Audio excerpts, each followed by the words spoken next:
বয়ান পেশ করবেন হাফিজ হযরত মাওলানা মোহাম্মদ মুহসিনুল হক সাহেব। হাফিজ হযরত মাওলানা মোহাম্মদ মুহসিনুল হক সাহেব। আমি হযরতকে তার মূল্যবান তাকরীর পেশ করার জন্য সবিনয় অনুরোধ জানাচ্ছি।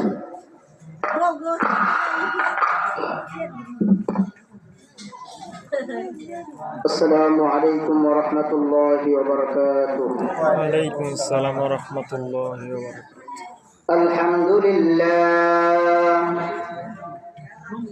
আলহামদুলিল্লাহ নাহমাদুহু ওয়া নাস্তাঈনুহু ওয়া নাস্তাগফিরুহু ওয়া নু'মিনু বিহি ওয়া নাতাওয়াক্কালু আলাইহি ونعوذ بالله من شرور أنفسنا ومن سيئات أعمالنا من يهده الله فلا مضل له ومن يضلله فلا هادي له ونشهد أن سيدنا وسندنا ومولانا محمد قال الله تعالى في كلامه المجيد وفي فرقانه الحميد أعوذ بالله من الشيطان الرجيم بسم الله الرحمن الرحيم وقضى ربك ألا تعبدوا إلا إياه وبالوالدين إحسانا إما يبلغن عندك الكبر أحدهما أو كلاهما فلا تقل لهما أف ولا تنهرهما وقل لهما قولا كريما صدق الله العلي العظيم وقال رسول الله صلى الله عليه وسلم رضا الله ربي في رضا الوالدين وسخط الله ربي في سخط الوالدين أو كما قال عليه الصلاة والسلام সকলে আমার সাথে ধরে দেখবেন اللهم صل على محمد وعلى آل محمد كما صليت على إبراهيم وعلى آل إبراهيم إنك حميد مجيد اللهم بارك على محمد وعلى آل محمد كما باركت على إبراهيم وعلى آل إبراهيم إنك حميد مجيد بلغ العلا بكماله كشف الدجى بجماله حسنت جميع خصاله صلوا عليه وآله সকলে আমার সাথে করে বালাগাল উলা বিকামালিহি কাশাফাদ দুজা বিজামালিহি حسنت جميع خصاله صلوا عليه وآله दिन की सूरज डूब रही है हम लोगों के सामने रोज़े महशर क्या जवाब है मुस्तफा के सामने अल्हम्दुलिल्लाह अल्लाह पाक रब्बुल आलमीনের দরবারে লাখো কোটি শুকর যে মহান রব্বুল আলামিন আমাদেরকে আল্লাহ তাআলার হুকুম ছিল আসর 4 রাকাত ফরজ নামাজ আদায় করে আল্লাহ তাআলা আমাদেরকে দিনের একটি মাহফিলে আসবার জন্য বসবার জন্য তৌফিক দান করেছেন। এজন্য সকলে অন্তরের অন্তঃস্থল থেকে শুকরিয়া আদায় করি। সবাই বলে আলহামদুলিল্লাহ। আলহামদুলিল্লাহ। এরকম মজলিস, দিনের জলসা আমাদের সমাজে প্রত্যেকটা ঘরে প্রতিদিন হয় না। এরকম জলসার আয়োজন সপ্তাহে একদিন, মাসে একদিন, 6 মাসে একদিন, এরকম দ্রুত গতিতে মজলিস কায়েম করা আমাদের পক্ষে সম্ভব হয় না। দিনী জলসা, দিনী মাহফিল এগুলো বাৎসরিক আমরা একটা করে থাকি। এখন দিনী মাহফিলে যদি আমরা এসে না বসি, যিনারা আলোচক আছেন, বক্তা বৃন্দ, আমরা যাদেরকে আহ্বায়ন করেছি যিনারা এসে আলোচনা করবেন, ওনারা যদি এসে দেখেন ময়দান ফাঁকা, ময়দানের মধ্যে কোনো মানুষ নেই, তাহলে তো আমাদের এত মাহিক জলসার আয়োজন, এত কষ্ট ক্লেশ, সারাদিন ব্যাপী কষ্ট করে আমরা জলসাকে কায়েম করেছি, এখন আমরা যদি বাড়িতে বসে থাকি, গল্প গুজবে লিপ্ত হই, বাজারে বসে চা খাই, তাহলে কি এই মজমা মাহফিলের আয়োজন করা আমাদের কি সার্থক হবে? সার্থক হবে না। এই মাহফিল যদিও জায়গা ছোট, কিন্তু আল্লাহ পাক রব্বুল আলামিনের কাছে এই মাহফিলটা এত পরিমাণে দামি। কেমন দামি সামনে আমি বলতেছি, আপনারা শুনেন। এই মাহফিলটাকে আল্লাহ পাক রব্বুল আলামিনের দরবারে কেমন দামি, কেমন দামি, সেটা আমি আপনাদেরকে বলে বোঝাতে পারবো না। হাদিসে কুরসির মধ্যে আছে, এই মাহফিল গুলো তো আল্লাহ পাক রব্বুল আলামিনের কাছে দামি। কেমন দামি মুসলমান ভাইরা আমার, যদিও জায়গা ছোট, জলসা ছোট, কিন্তু মহান রব্বুল আলামিনের কাছে এই মাহফিলটাকে আল্লাহ পাক রব্বুল আলামিন এই জলসাটাকে এত পরিমাণে বড় আকার ধারণ করেছেন, যার কারণে আল্লাহ পাক রব্বুল আলামিন, আল্লাহ পাকের পক্ষ থেকে আল্লাহ পাকের কিছু বাহিনী আছেন, আল্লাহ পাক রব্বুল আলামিন লক্ষ কোটি কোটি ফেরেশতা নিযুক্ত করেছেন। দুনিয়ার মধ্যে তারা বিচরণ করতেছে, যেখানে আল্লাহ এবং তার রাসূলের আলোচনা হয়। ফেরেশতারা খুঁজতেছেন কোন জায়গায় আল্লাহ এবং তার রাসূলের আলোচনা করা হইতেছে, সেই জায়গাগুলো খুঁজে বের করার জন্য আল্লাহ পাক রব্বুল আলামিন একদল ফেরেশতাকে দুনিয়াতে পাঠিয়ে দিয়েছেন। শুধু তাই নয় মুসলমান ভাইরা আমার, সেই ফেরেশতারা খুঁজে খুঁজে শুধু বের করতেছেন কোন জায়গায় ইসলামী জলসা কায়েম করা হয়েছে, আল্লাহ পাক রব্বুল আলামিনের বরকতের আলোচনার জন্য কোন জায়গায় ব্যবস্থা করা হয়েছে, মাহফিলকে কায়েম করা হয়েছে। সেই জায়গাগুলোতে তারা খুঁজে খুঁজে বের করে তারা চতুর্দিকে বেষ্টন করে ফেলতেছে জায়গাগুলো। কেন বেষ্টন করে ফেলতেছে? বেষ্টন করে কেন তো অন্যায়। যদি আমরা মুসলিম হয়, এখানে কয়েকজন বান্দা বসে আছি, আল্লাহ পাক রব্বুল আলামিনের গোলাম, গুনাহগার বান্দা আশিক, আমরা এখানে বসে আছি, যে কখন কোন কথার কারণে কোন কথায় আমার আপনার হেদায়েত চলে আসে আমরা কেউ বলতে পারবো না। দুনিয়ার কোনো মানুষ বলতে পারবে না কোন কথায় আমার হেদায়েত হয়ে যাবে, কোন কথায় আমি দ্বীনের পথ পেয়ে যাব। আমার গুনাহগুলো আল্লাহ তাআলা মাফ করে দিবেন এবং আমি আল্লাহ তাআলার কাছে একজন প্রিয় বান্দা হয়ে যেতে পারি। আজকে এখানে যাদেরকে আমরা আমন্ত্রণ করেছি, যিনারা বক্তা মহোদয় আছেন, দ্বীনের আলোচনা করবেন, কোরআনের আলোচনা করবেন, আল্লাহ পাক রব্বুল আলামিনের বরকতের আলোচনা করবেন, সেই আলোচনাগুলো শোনার জন্য আমরা এখানে উপস্থিত হয়েছি। ফেরেশতাগুলো চতুর্দিকে বেষ্টন করে ফেলেছে। হাদিসে কুদসির মধ্যে আছে শুধু বেষ্টন করে খেলত নাই, আল্লাহ পাক রব্বুল আলামিনের লক্ষ কোটি কোটি ফেরেশতা একজন এর উপর একজন আরেকজনের উপর আরেকজন এইভাবে বসতে বসতে আল্লাহ পাক রব্বুল আলামিনের আরশ পর্যন্ত পৌঁছে গেছে। বলেন না সুবহানাল্লাহ। ভাইরা আমার, বন্ধুরা আমার, ফেরেশতারা শুধু আসমান পর্যন্ত যে একান্ত নাই, আল্লাহ পাক রব্বুল আলামিন সবকিছু জানেন। দুনিয়ার মানুষ কি চায়, কোন জায়গায় কি করতেছে, সবকিছু সম্পর্কে ইলম আছে কার? কার ইলম আছে? আল্লাহ পাক রব্বুল আলামিনের।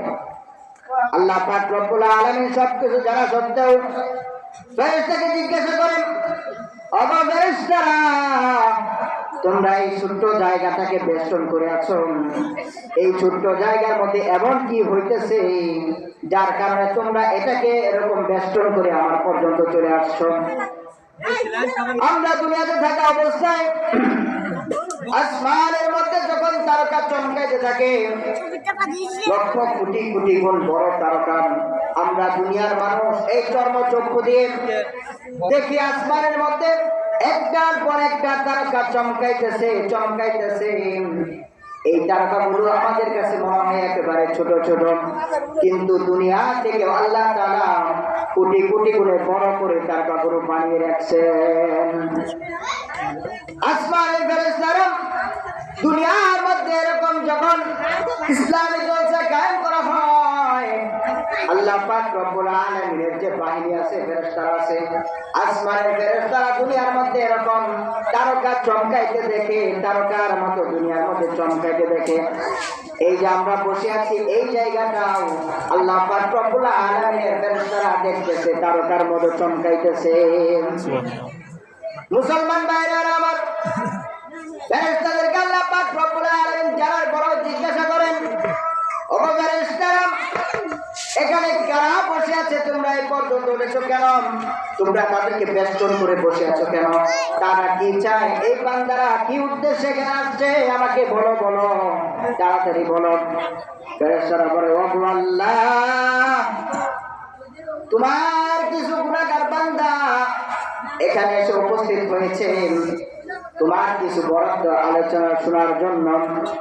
তোমার রাসূলের কিছু আদর্শ, তুমি যে রাসূল সাল্লাল্লাহু আলাইহি ওয়াসাল্লামকে যে আদর্শ দিয়ে পাঠিয়েছো দুনিয়াতে, উম্মতে মুহাম্মাদি যেটাকে পালন করতেছে, এই দুনিয়ার মধ্যে পাঠানোর কারণে তার কিছু আলোচনা এবং তার প্রতি দরুদ প্রেরণের জন্য তোমার বান্দারা এখানে বসে আছে।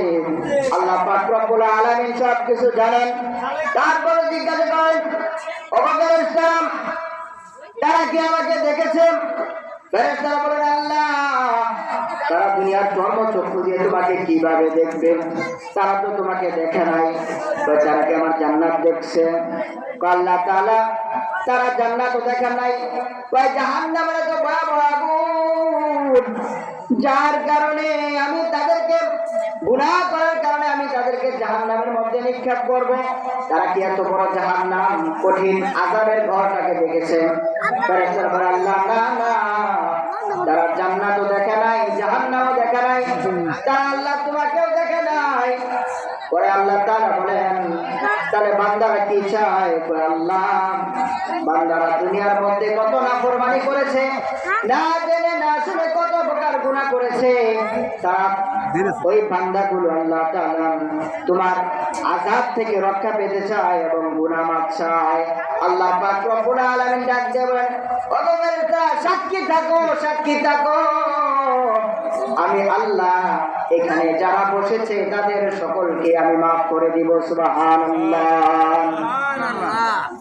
মাইলে মোমেন সোয়ে মোমেন মিশাওয়াদ, মাইলে কাফের সোয়ে কাফের মিশাওয়াদ, गुनाहों की किश्ती डुबा दे खुदाया, और रहमत का दरिया बहा दे खुदाया। আল্লাহ পাক রব্বুল আলামিন ঘোষণা করে দিয়েছেন, যারা এখানে শুরু থেকে শেষ পর্যন্ত দিনের আলোচনা শুনবেন এবং এখানে যারা উলামায়ে কেরাম যারা আসবেন দিনের যে আলোচনা করবেন সে আলোচনা অনুযায়ী যদি আমি অল্প কিছু কথাও যদি আমি নিয়ে যে আমল করতে পারি এটুকুই আমাদের এই মাহফিলের জন্য নাজাতের জন্য উসিলা হয়ে যেতে পারে। বলেন না সুবহানাল্লাহ। মুসলমান ভাইরা আমার, এই কারণে আমরা আশেপাশে বাড়িতে গল্প গুজবে না লিপ্ত হয়ে যেহেতু এত বড় মতবা কায়েম করেছি, আমরা দ্রুত গতিতে সমস্ত কাজ থেকে ফারেক হয়ে জলসার মধ্যে এসে বসে যাই। আল্লাহ পাক রব্বুল আলামিন উলামায়ে কেরামের প্রত্যেকটা দিনই কথার বিনিময়ে সওয়াব লিখে থাকেন এবং আল্লাহ তাআলা এই সময় পর্যন্ত আমরা যতক্ষণ এখানে বসে থাকব আমরা গুনাহ থেকে মুক্ত থাকব। আল্লাহ পাক রব্বুল আলামিন এই কারণে আমাদের আমলনামার মধ্যে সওয়াব লিখতে থাকবেন। বলেন না সুবহানাল্লাহ। শুধু তাই নয়, এই জায়গাটা আল্লাহ পাকের কাছে এত দামি জমিন আল্লাহ পাক রব্বুল আলামিনের কাছে যে সাক্ষী দিবে, আল্লাহ পাক রব্বুল আলামিনের কাছে জমিনও সাক্ষী দিবে। আশেপাশের যত গাছগাছালি আছে আল্লাহ পাকের জিকির করেন, এই জিকির করনেওয়ালা সমস্ত পশু পাখি এবং আল্লাহ পাকের যত মাখলুক আছে সব কিছু আল্লাহ পাক রব্বুল আলামিনের দরবারে গিয়ে সাক্ষী দিলেন, ও আল্লাহ এখানে বাগবাড়ি এলাকায় একটা মাহফিলের জলসার কায়েম করা হয়েছিল, সেখানে তোমার বান্দারা উপস্থিত হয়ে তোমার কথাগুলো শুনেছে। কাল কিয়ামতের ময়দানে যখন আমি আপনি হাসরের ময়দান কায়েম হয়ে যাবেন, হাসরের ময়দানে যখন আমি আপনি একটা সওয়াবের জন্য দৌড়াতে থাকবো, মার কাছে যাবো, মাকে বলবো আম্মা দুনিয়াতে তুমি আমাকে কত আদর যত্ন করেছ, কত কষ্ট করে আমাকে লালন পালন করেছ, আজকে তোমার সওয়াবের ভাগ থেকে আমাকে একটা সওয়াব দাও। একটা সওয়াবের কারণে আমি আজকে জান্নাত পাইতেছি না গো মা, একটা সওয়াবের কারণে আমাকে জাহান্নামে যাইতে হইতেছে গো মা, একটা সওয়াবের কারণে আমি আজকে আল্লাহ পাক রব্বুল আলামিনের দোয়া থেকে রেহাই পাচ্ছি না। সুতরাং আল্লাহ পাক রব্বুল আলামিন আমাকে ধরবে, সুতরাং মা তুমি আমাকে একটা সওয়াবের মাধ্যমে তুমি আমাকে জান্নাত পাওয়ার ব্যবস্থা করে দাও। তখন মা বলবে, আরে বান্দা, এই সন্তান আমি তোমাকে চিনি না, দুনিয়াতে আমার কোনো সন্তান ছিল না, দুনিয়াতে আমার কোনো স্বামী ছিল না, দুনিয়াতে আমার কোনো বাবা ছিল না, আমার জন্য আমার সওয়াবে আমি তো দুইটা সওয়াবের জন্য এখন বলতেছি, আমাকে কে সওয়াব দিবে? তোমার মধ্যে আমার দুইটা সওয়াব দিয়ে যাও। এরকম ভাবে কাঁদতে থাকবেন। তখন আল্লাহ পাক রব্বুল আলামিনের কাছে যে বলবেন, ওগো আল্লাহ এই যে জায়গাটার মধ্যে আমরা বসে আছি, এই জায়গা যে উপস্থিত, ওগো আল্লাহ তোমার বান্দা একটা সওয়াবের জন্য আজকে জান্নাতে যেতে পারতেছে না, সুতরাং তুমি একটা সওয়াবের মাধ্যমে এই বান্দাকে তুমি জান্নাতে যাওয়ার ব্যবস্থা করে দাও। বলেন না সুবহানাল্লাহ। জমিনের জীবন আছে, এই জায়গারও জীবন আছে, জমিনেরও জীবন আছে। কেমন জীবন? রাসূল কারীম সাল্লাল্লাহু আলাইহি ওয়াসাল্লামকে আল্লাহ পাক রব্বুল আলামিন যখন নবুয়ত দান করলেন, রাসূল আকরাম সাল্লাল্লাহু আলাইহি ওয়াসাল্লাম যখন দ্বীনের দাওয়াত দেওয়া শুরু করলেন, তখন মক্কাবাসীরা রাসূল সাল্লাল্লাহু আলাইহি ওয়াসাল্লামকে বিভিন্নভাবে কষ্ট দিতে লাগলো। শুধু তাই নয়, এমন ভাবে কষ্ট দিতে লাগলো যে মুহাম্মদ এমন ধর্মের আলোচনা শুরু করেছে যার কারণে আমাদের ধর্মের মানুষরা ধর্ম ত্যাগ করে মুহাম্মদের ধর্মের অনুসারী হচ্ছে। সুতরাং মুহাম্মদকে দুনিয়াতে বাঁচিয়ে রাখা যাবে না, মুহাম্মদকে হত্যা করে ফেলতে হবে। বলেন না নাউজুবিল্লাহ। মুসলমান ভাইরা আমার, এই যখন এই অবস্থা দেখতে পারলেন, তখন মক্কার আবু জাহেল সহ বড় বড় কাফের বেঈমানরা একটা বৈঠক কায়েম করলেন, একটা জলসা করলেন। যে বৈঠকের মধ্যে আলোচনা করা হলো মুহাম্মদ যে অবস্থা অবস্থা শুরু করেছে। মুহাম্মাদের এই অবস্থা দেখে আমরা তো আর ক্ষান্ত থাকতে পারি না। আমাদের ধর্মের অনুসারীরা মুহাম্মাদের ধর্মের অনুসারী হচ্ছে, মুহাম্মদ এটা কি শুরু করলো, সুতরাং মুহাম্মদকে দুনিয়া থেকে হত্যা করে ফেলতে হবে। এই কথা বলে যখন তারা পরামর্শ শুরু করলো, পরামর্শ সাপেক্ষে তারা সিদ্ধান্ত নিলাম যে আজকের মধ্যে আমরা মক্কাবাসীর মধ্যে ঘোষণা করে দেব যে মক্কাবাসীদের মধ্যে থেকে যারা যদি কোনো পালোয়ান ব্যক্তি থাকে যে মুহাম্মদের গর্দানটা আমাদের কাছে নিয়ে আসতে পারবে, তাহলে আমরা সকলেই মক্কার সরকারি দলের কর্মকর্তাদের পক্ষ থেকে আমরা তাকে বড় বড় লাল উটনিগুলোকে আমরা তাদেরকে গিফট করব। শয়তানদের শয়তান চক্রান্ত। রাসূল আকরাম সাল্লাল্লাহু আলাইহি ওয়াসাল্লাম, যিনাকে আল্লাহ পাক রব্বুল আলামিন আদর্শ দিয়ে পাঠিয়েছেন, মানুষদেরকে অন্ধকার থেকে আলোর পথের দিশারি হিসাবে রাসূল কারীম সাল্লাল্লাহু আলাইহি ওয়াসাল্লামকে দুনিয়াতে প্রেরণ করেছেন, তাকে নাকি তারা হত্যা করবে, এত বড় পায় তারা বৈঠকের মধ্যে করে ফেলেছে। কিন্তু আল্লাহ পাক রব্বুল আলামিন রাসূল সাল্লাল্লাহু আলাইহি ওয়াসাল্লামকে তো বড় মহব্বত করেন। আমার আপনার নবী দুজাহানের সর্দার, তাকে হত্যা করা তো এত বড় কঠিন না। মুসলমান ভাইরা আমার কথাগুলো ভালো করে বুঝবেন। তখন তাদের মধ্য থেকে কেউ রাজি হলো না কে তাকে হত্যা করবে। তাদের মধ্যে একজন শক্তিশালী যুবক ছিলেন, যিনি জিহাদের ময়দানে বড় পালোয়ান ছিলেন। তার নাম হচ্ছে সারাকা ইবনে মালিক। কি বলছি? সারাকা ইবনে মালিক। তিনি কিছুদিন পর ইসলাম ধর্ম গ্রহণ করেছেন। কিভাবে গ্রহণ করেছেন আপনারা আলোচনা শুনেন, শুনতে পারলে বুঝতে পারবেন কিভাবে তিনি ইসলাম ধর্ম গ্রহণ করেছে। মুসলমান ভাইরা আমার, সারাকা ইবনে মালিক আবু জাহেলের ডাকে সাড়া দিয়ে বলল, আমি মুহাম্মাদের কল্যাণকে আপনাদের সামনে উপস্থিত করার জন্য প্রস্তুত আছি, আমাকে আপনারা এই দায়িত্ব বহন করুন আমার উপরে। এই কথা যখন বললেন, তখন সারাকা ইবনে মালিক এই কথা বলার সাথে সাথেই আল্লাহ পাক রব্বুল আলামিন জিবরাইল আলাইহিস সালামকে পাঠিয়ে দিলেন রাসূলের কাছে। ও জিবরাইল, তুমি যাও যাও যাও, তাড়াতাড়ি যাও, আমার প্রিয় হাবিবের কাছে যে তুমি উপস্থিত হও। উপস্থিত হয়ে তুমি বলো, ওগো আল্লাহর নবী, আল্লাহর প্রিয় হাবিব, এই জমিনে আপনাকে জমিন থেকে সরিয়ে দেওয়ার জন্য একটা ষড়যন্ত্র চলতেছে। আবু জাহেল এবং মক্কার বড় বড় কাফের যারা ছিল, তারা সকলেই বৈঠকের মধ্যে এই সিদ্ধান্ত নিয়েছে যে আপনাকে দুনিয়া থেকে সরিয়ে আপনার কল্যাণকে আবু জাহেলের সামনে উপস্থিত করার জন্য।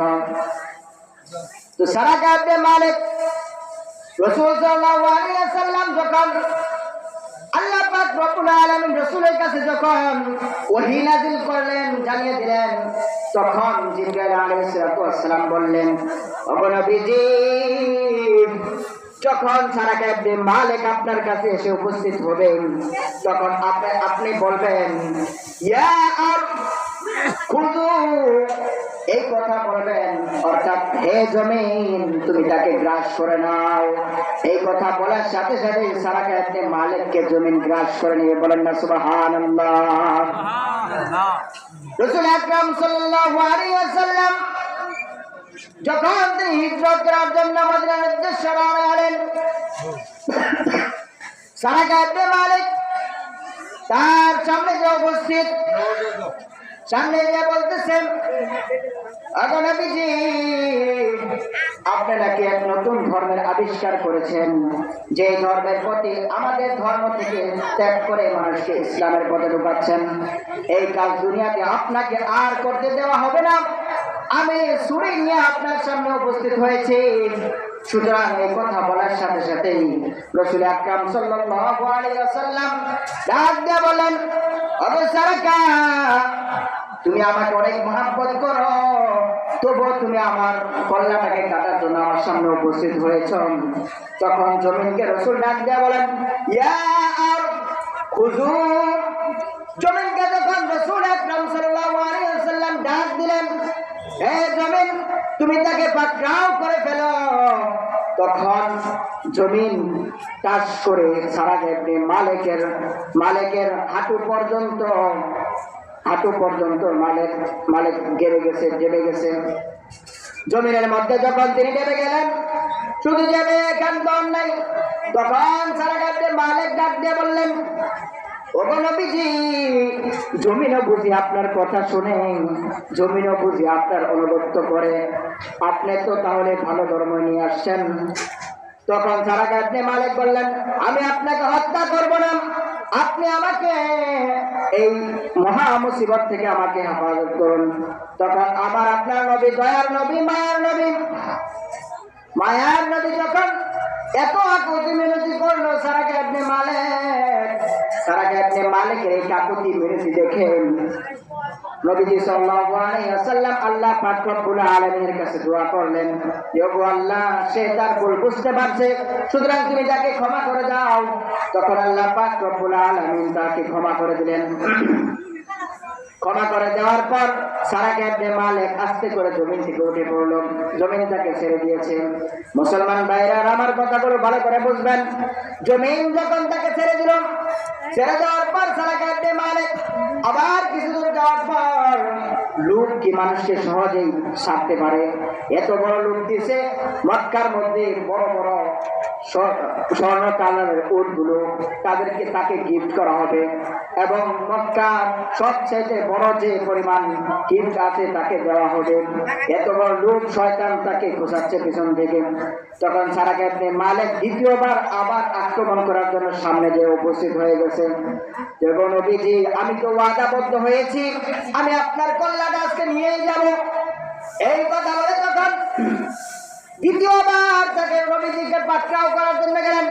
রাসূল সাল্লাল্লাহু আলাইহি ওয়াসাল্লাম আবার বললেন, ওগো ইয়া আরদ খুযু, হে জমিন, তুমি তাকে আবার পাকড়াও করে ফেলো। দ্বিতীয়বার আবার যখন জমিন তাকে গ্রাস করলো, সরাসরি কোমর পর্যন্ত সে জমিনের মধ্যে ডেবে গেছে। বলেন না সুবহানাল্লাহ। মুসলমান ভাইরা আমার,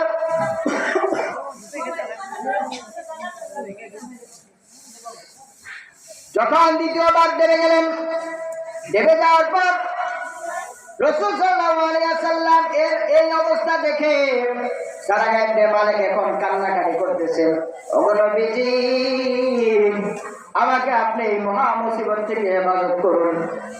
আপনি আসলে এই দুনিয়ার মধ্যে সত্য একটা ধর্ম নিয়ে আসছেন, সুতরাং আমি এই মুসিবত থেকে হেফাজত হলে আমি ইসলাম ধর্ম গ্রহণ করবো। বলেন না সুবহানাল্লাহ। তখন নবীজি দ্বিতীয়বার যখন কাকুতি মিনতি করলাম, সারা ইবনে মালিকের নামে আল্লাহ পাক রব্বুল আলামিনের কাছে দোয়া করলেন। দোয়া করার পরে আল্লাহ পাক রব্বুল আলামিন তাকে এই মুসিবত থেকে হেফাজত করলেন, এবং সারা ইবনে মালিক ইসলামের পথে চলে আসলেন। সারা ইবনে মালিক বললেন, ইয়া রাসূলুল্লাহ, ইয়া হাবিবাল্লাহ, আপনি যে ধর্ম নিয়ে আসছেন এটাই সত্য ধর্ম, এই ধর্মের উপরে আর কোনো ধর্ম নাই, সুতরাং আপনি আমাকে আপনার ধন অর্থাৎ দলভুক্ত করুন, এবং আপনাকে আপনার ইসলামের পথে আমাকে ছায়া দান করুন। বলেন না সুবহানাল্লাহ। জমিনের মধ্যে আল্লাহ পাক রব্বুল আলামিন এত শক্তি রেখে দিয়েছে।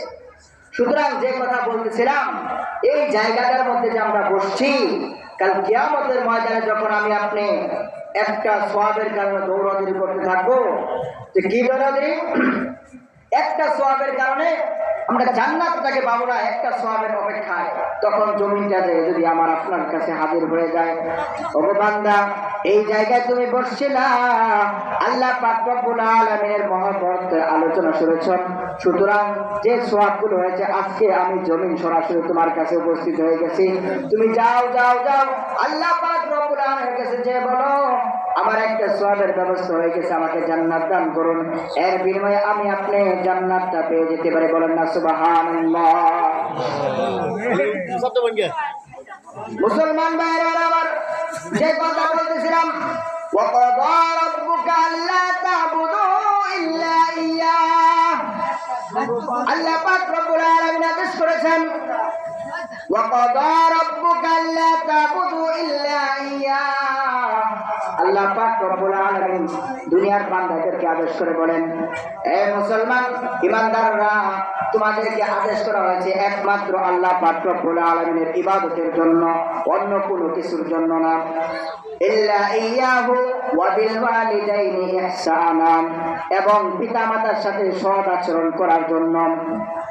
আল্লাহ পাক রব্বুল আলামিন তার ইবাদতের পাশাপাশি পিতামাতার সাথে সৎ ব্যবহারের কথা আল্লাহ পাক রব্বুল আলামিন এখানে বলেছেন। হাদিসের মধ্যে আসছে, হযরত আবু হুরায়রা রাদিয়াল্লাহু তাআলা আনহু থেকে বর্ণিত, এক ব্যক্তি রাসূল সাল্লাল্লাহু আলাইহি ওয়াসাল্লামের কাছে এসে উপস্থিত হলেন এবং বললেন, ইয়া রাসূলুল্লাহ, ইয়া হাবিবাল্লাহ, দুনিয়ার মধ্যে সবচাইতে উত্তম ব্যক্তি কারা, যাদেরকে আমি খেদমত করব, যাদেরকে আমি মহব্বত করব, ভালোবাসবো? এইভাবে বললেন রাসূল সাল্লাল্লাহু আলাইহি ওয়াসাল্লাম বললেন, দুনিয়ার মধ্যে সবচেয়ে উত্তম ব্যক্তি হচ্ছে তোমার মা। দ্বিতীয়বার আবার বললেন, এরপরে কে? রাসূল বললেন, আবার বললেন উম্মুকা। দ্বিতীয়বার আবার বললেন, তারপরে কে? রাসূল বললেন উম্মুকা, তোমার মা। চতুর্থবার যখন সাহাবী বললেন, ইয়া রাসূলুল্লাহ, ইয়া হাবিবাল্লাহ, এরপর কে? তখন চতুর্থবারে এসে আল্লাহ পাক বললেন, নবীজি সাল্লাল্লাহু আলাইহি ওয়াসাল্লাম বললেন, তোমার বাবা। তার মানে তিনবার পর্যন্ত রাসূল বলেছেন তোমার মার সেবা যত্ন করো, চতুর্থবারে যে বাবার কথা বলেছেন। সুতরাং পিতা মাতা দুনিয়ার মধ্যে সবচেয়ে হচ্ছে উত্তম ব্যক্তি, যাদের খেদমত আমাদের করার দরকার আছে না নাই? আল্লাহ পাক রব্বুল আলামিন কোরআনের মধ্যে স্পষ্টভাবে বলে দিয়েছেন, ইম্মা ইয়াবলুগান্না ইনদাকাল কিবারা আহাদুহুমা আও কিলাহুমা ফালা তাকুল লাহুমা উফিন ওয়ালা তানহারহুমা ওয়া কুল লাহুমা কাওলান কারীমা। আল্লাহ পাক বলেন, তোমাদের পিতা মাতার মধ্যে থেকে যদি একজন বেঁচে থাকে, তোমরা একজনের সেবা যত্ন করো, আর যদি উভয়জন বেঁচে থাকে, তাহলে তোমরা উভয়জনকে মহব্বত করো, ভালোবাসার সেবা যত্ন করো। ফালা তাকুল লাহুমা উফ, তাদেরকে উফ শব্দ বলিও না। সুতরাং তাদেরকে এমন কথা বলিও না যার কারণে তারা কষ্ট পায়, মনের মধ্যে উফ শব্দ নেই, তাহলে দুনিয়া এবং আখিরাত উভয়টাই ধ্বংস হয়ে যাবে। ওয়ালা তানহারহুমা ওয়া কুল লাহুমা কাওলান কারীমা, এবং তাদের সাথে ভালোভাবে কথা বলো, নম্র ভাষায়, সুন্দরভাবে, যেন তারা সুন্দরভাবে শুনতে পারে। সুতরাং মুসলমান ভাইরা আমার, আজকের জামানার দিকে তাকালে দেখা যায় সন্তান পিতামাতার সাথে কেমন আচরণ করছে, কেমন আচরণ করছে। ঢাকার মধ্যে গেলে আপনারা বুঝছেন, ঢাকার মধ্যে আমি কিছুদিন পূর্বে একটা রিপোর্ট দেখেছি পত্রিকার মধ্যে, সন্তান বাবা মাকে নিয়ে বৃদ্ধাশ্রমে রেখে আসছে। বলছে, মামা তোমাকে ওখানে যাইতে বলছে, ওখানে মামা আছে। মামাকে পিতামাতার কথা বলে, পিতামাতাকে মামার কথা বলে বৃদ্ধাশ্রমে নিয়ে গেছে। আমার বৃদ্ধাশ্রমে নিয়ে লাখ লাখ কোটি টাকার মালিক, ফ্ল্যাটের অভাব নাই, বিল্ডিং এর অভাব নাই, কিন্তু বাবা মার জায়গা হয় না। আরে কপাল পোড়া সন্তান, শুনে রাখ, শুনে রাখ, পিতা মাতাকে যে কষ্ট দিতেছস, আজকে না হয় কাল দুনিয়ার মধ্যে ধ্বংস তোর অনিবার্য, আখিরাতে তো কোনো শূন্যতাও পাবা না। সুতরাং মুসলমান ভাইরা আমার, আজকে এমন কুলাঙ্গার সন্তান কোত্থেকে জন্ম হইতেছেন। সন্তানকে আমরা ছোট সময় লালন পালন করতেছিলাম, ছোট্ট সময় সন্তানকে ইসলামী শিক্ষায় শিক্ষিত করতেছিলাম, ছোট্ট সময় সন্তানকে আমরা, পিতা মাতা যে একটা সন্তানের কাছে মহামূল্যবান জিনিস, এই মূল্যবান জিনিসের শিক্ষা আমরা দিচ্ছি না, যার কারণে বড় হওয়ার পর সন্তান পিতা মাতাকে দেখতে পারে না। দুনিয়ার শিক্ষায় শিক্ষিত করে ব্যারিস্টার বানাচ্ছি, সেনাবাহিনী বানাচ্ছি, ডাক্তার বানাচ্ছি, কত বড় স্বপ্ন আমার, সন্তান আমার ডাক্তার, কিন্তু সন্তান আমাকে খাবার দেয় না, সন্তানের জায়গায় আমার জায়গা হয় না। সন্তান একটা ছোট্ট সুন্দর বিল্ডিং এর মধ্যে থাকে, ফ্ল্যাটে থাকে, সন্তান আমাকে সেখানে নিয়ে যায় না। কেন নিয়ে যায় না? এই শিক্ষা আমি আপনার সন্তানকে দিতে পারি নাই। সন্তানকে আমরা দিতে পারি নাই। কি শিক্ষা দিতে পারি নাই? সন্তানকে দুনিয়ার শিক্ষায় শিক্ষিত করছি, সন্তান আমার এটা শিখে নাই। পিতা মাতা যখন বৃদ্ধ হয়ে যাবে, পিতা মাতা যখন চলতে পারবে না, তার সেবা যত্ন করার একমাত্র দায়িত্ব শুধু আমার কাছেই। আমি সন্তান যদি তাদের সেবা যত্ন করি, কাল কিয়ামতের ময়দানে এই সেবা যত্নের উসিলায় আল্লাহ পাক রব্বুল আলামিন আমাকে নাজাতের ব্যবস্থা করে দিবেন। একটা মাত্র কথা বলে আমি শেষ করে দেব। হযরত সুলাইমান আলাইহিস সালামের জামানার বনি ইসরায়েলের একটা ঘটনা বলে আমি আপনাদের কাছ থেকে বিদায় নেব। বনি ইসরায়েলের যুগে আল্লাহ পাক রব্বুল আলামিন হযরত সুলাইমান আলাইহিস সালামের কাছে ওহী প্রেরণ করলেন। যখন সুলাইমান আলাইহিস সালাম পয়গম্বর, সমুদ্রের কিনারায় যাও, সমুদ্রের কিনারায় যে দেখো তুমি আমার নিদর্শন দেখতে পারবে, এক চমৎকার নিদর্শন। কি নিদর্শন? যখন সুলাইমান আলাইহিস সালাম, তিনি তো অত জাহালের বাচ্চা ছিলেন, সুলাইমান আলাইহিস সালাম যখন তার দলবল জিনদেরকে নিয়ে যখন সমুদ্রের কিনারায় উপস্থিত হলেন, উপস্থিত হয়ে তার মধ্যে থেকে যে জিন ছিল, শক্তিশালী জিন, ওই জিনকে তিনি বললেন সমুদ্রের তলদেশে যাও, যে দেখো আল্লাহ তাআলা কি নিদর্শন রেখে দিয়েছে। আমি এখানে এমন এক নিদর্শনের কথা জানতে পেরেছি, যে নিদর্শন এখানে আমি দেখতে পারবো। তুমি যাও যাও সমুদ্রের নিচে যাও, যে দেখে আসো এখানে কি জিন, কি আল্লাহ তাআলার নিদর্শন অবতরণ করতেছে। জিন যখন নিচে চলে গেল, নিচে যে যখন তিনি দেখতে পারলেন জিন, শক্তিশালী জিন, তিনি নিচে গেলেন, অথর দেশে চলে গেলেন, কোনো কিছু খুঁজে পেলেন না। তিনি চলে আসলেন, এসে বললেন ওগো পয়গম্বর, আমি সমুদ্রের তলদেশে কাউকে খুঁজে পাই নাই। তখন সুলাইমান আলাইহিস সালাম বললেন, এর চেয়ে যে শক্তিশালী জিন ছিল তাকে যখন সমুদ্রের তলদেশে পাঠালেন, তিনিও সমুদ্রের সব জায়গা খুঁজে আসলেন, কিচ্ছু খুঁজে পেলেন না। তখন সুলাইমান আলাইহিস সালাম বললেন, আল্লাহ পাক যেহেতু আমার কাছে ওহী প্রেরণ করেছেন, এখানে কোনো না কোনো এক নিদর্শন এখানে লুকায়িত আছে, সুতরাং এখানে কিছু একটা তো আছেই। তখন জিনদের মধ্যে থেকে সবচেয়ে শক্তিশালী বাদশা দিয়েছিল, সবচেয়ে যার শক্তি বেশি ছিল, আল্লাহ পাক রব্বুল আলামিন যাকে দুনিয়ার মধ্যে সবচেয়ে বেশি শক্তি দিয়ে প্রেরণ করেছেন জিনদের মধ্যে থেকে, জিনদের সর্দার বাদশা সুলাইমান আলাইহিস সালাম বললেন, এবার তুমি যাও, সব জায়গা তন্ন তন্ন করে খুঁজে এসে দেখো এখানে কোনো নিদর্শন পাও কিনা। ওই জিন সরাসরি সমুদ্রের তলায় দেশে চলে গেলেন এবং সবচেয়ে গভীরে একেবারে নিচে যেয়ে দেখেন একটা সুন্দর একটা বিল্ডিং ঘর। এই ঘরের মধ্যে এক আল্লাহর বান্দা ইবাদতের মধ্যে মগ্ন আছেন। সুতরাং ওই ঘরটা সহ জিন সরাসরি সুলাইমান আলাইহিস সালামের কাছে উপস্থিত করলেন।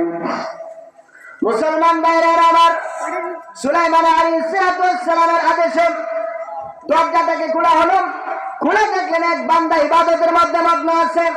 সুলাইমান আলাইহিস সালাম ওই বান্দাকে ডাক দিলেন, ওগো আল্লাহর প্রিয় বান্দা, ও প্রিয় বান্দা, তুমি এই তলদেশে যেখানে কোনো অক্সিজেন নাই, যেখানে কোনো খাবারের ব্যবস্থা নাই, এই তলদেশে তুমি কিভাবে ইবাদতের মধ্যে মগ্ন আছো, তুমি আমাদেরকে একটু খুলে বলো। ওই ব্যক্তি ডাক দিয়া বলেন, ওগো আল্লাহর পয়গম্বর, শুনুন, ভালো করে শুনুন। আমি যখন দুনিয়ার মধ্যে ছিলাম, দুনিয়ার মধ্যে থাকা অবস্থায় আমার বাবা মা ছিল। আমি যখন বাবা মাকে অনেক সেবা যত্ন করেছি, আমার বাবা মা অনেক কষ্ট করেছে, অসুস্থ ছিল, সার্বক্ষণিক আমি আমার বাবা মার সেবা যত্নের মধ্যে নিমগ্ন ছিলাম। আমার বাবা মা আমার জন্য দোয়া করেছে। কি দোয়া? যে যখন আমরা মৃত্যুবরণ করব, আল্লাহ পাক রব্বুল আলামিন তুমি আমার সন্তানকে এমন এক জায়গায় ইবাদতের ব্যবস্থা করে দিও যেখানে ইবলিস শয়তান গমন করতে পারবে না, তাকে পাকড়াও করতে পারবে না। সেই দোয়া আল্লাহ পাক রব্বুল আলামিন কবুল করেছেন। সুতরাং আমি একদিন সমুদ্রের কিনারায় আসি, আসার পরে ঘর দেখতে পাই, সেখানে আমি যখন যাই, যাওয়ার পরে ইবাদত শুরু করি। আমি আর পরে এখান থেকে বের হই নাই। বলে যে তোমার খাবার দাবারের কি ব্যবস্থা? তো আমি সেই যে খেয়ে ঢুকছিলাম, আজও পর্যন্ত আমার ক্ষুধা লাগে নাই। সুবহানাল্লাহ বলবেন না? এই যে সন্তান, পিতা মাতার খেদমতের কারণে আল্লাহ পাক রব্বুল আলামিন এত বড় নিয়ামত দান করলেন। সুলাইমান আলাইহিস সালাম আবার জিজ্ঞাসা করলেন যে তুমি কত হাজার বছর পূর্বে এখানে প্রবেশ করেছো? তখন সুলাইমান আলাইহিস সালামের এই কথার উত্তরে তিনি বলেন, আমি আজ থেকে প্রায় 4000 বছর আগে এই ঘরের মধ্যে প্রবেশ করে আল্লাহ তাআলার ইবাদত করতেছি। আজ অবধি আমার কোনো পেশাব হয় নাই, আমার কোনো পায়খানা হয় নাই, আমার কোনো ক্ষুধাও লাগে নাই, একমাত্র আল্লাহর ইবাদতের মধ্যে আমি মগ্ন আছি। তখন তিনি বললেন, তাহলে কি তুমি পূর্বের জায়গায় চলে যেতে চাও নাকি দুনিয়াতে থাকতে চাও? তখন তিনি বললেন, আমি আমার জায়গায় স্ব জায়গায় চলে যেতে চাই। তখন তিনি তার স্ব জায়গায় আবার পূর্বে চলে গেলেন। এই হলো পিতামাতার খেদমতের কারণে আল্লাহ পাক এত বড় বদৌলত দান করছেন। সুতরাং মুসলমান ভাইরা আমার, আমাদের সন্তান সন্ততিদেরকে আমরা যদি মাদ্রাসায় শিক্ষায় শিক্ষিত করি, এই সন্তান আমি আপনি যখন বৃদ্ধ হব, বৃদ্ধাশ্রমে আমাকে আপনাকে পাঠাতে হবে না। বলেন ঠিক কিনা? বৃদ্ধাশ্রমে আমাদেরকে পাঠাবে না। এই সন্তান কান্নাকাটি করবে, পাশে এসে কিছু করতে না পারলেও পাশে এসে বলবে, বাবা তুমি আমাকে ছোট্ট সময়, শীতের সময় কত কষ্ট করে আমাদেরকে খাওয়াইছ। আম্মাকে ডাক দিয়ে বলবো, আম্মা তুমি শীতের মধ্যে যখন আমি একবার বিছনায় পেশাব করে দিতাম, ঠান্ডার মধ্যে যেন আমি না থাকি, এই ঠান্ডা যেন আমাকে গ্রাস না করে, এই কারণে তুমি ঠান্ডার মধ্যে শুয়ে আমাকে তোমার গরম বিছানাটা আমার জন্য তুমি সুন্দর করে প্রস্তুত করে দিয়েছ। ওগো মা, আমি তোমার এই কথা আমি কিছুদিন বলতে পারবো না, কারণ আল্লাহর কোরআন, রসুলের হাদিস এই শিক্ষা বান্দা এই সন্তানকে দেয় না। সন্তানকে একটা শিক্ষায় দেয়, পিতামাতার খেদমত, মুরব্বীদের মহব্বত, ওলামায়ে কেরামের আজমত তোমাদেরকে করতে হবে। সুতরাং মুসলমান ভাইরা আমার, আমরা আমাদের সন্তানদেরকে মাদ্রাসায় শিক্ষায় শিক্ষিত করে এরপর যখন যদি প্রয়োজন হয় দুনিয়ার জাগতিক শিক্ষা আমরা শিক্ষা দেব। রাজি আছি তো ইনশাআল্লাহ? আল্লাহ পাক রব্বুল আলামিন আমাদেরকে যে কথাগুলো বললাম সর্বপ্রথম আমাকে এবং এরপর আপনাদেরকে আমল করার জন্য তৌফিক দান করুন। ওয়া আখিরু দাওয়ানা আলহামদুলিল্লাহি রাব্বিল আলামিন। আলহামদুলিল্লাহ, অনেক গুরুত্বপূর্ণ আলোচনা করলেন। আমাদের মূল আলোচনা শুরু হয়ে গেছে। বিশেষ করে আমি বলবো, মাইকের আওয়াজ যতদূর যাচ্ছে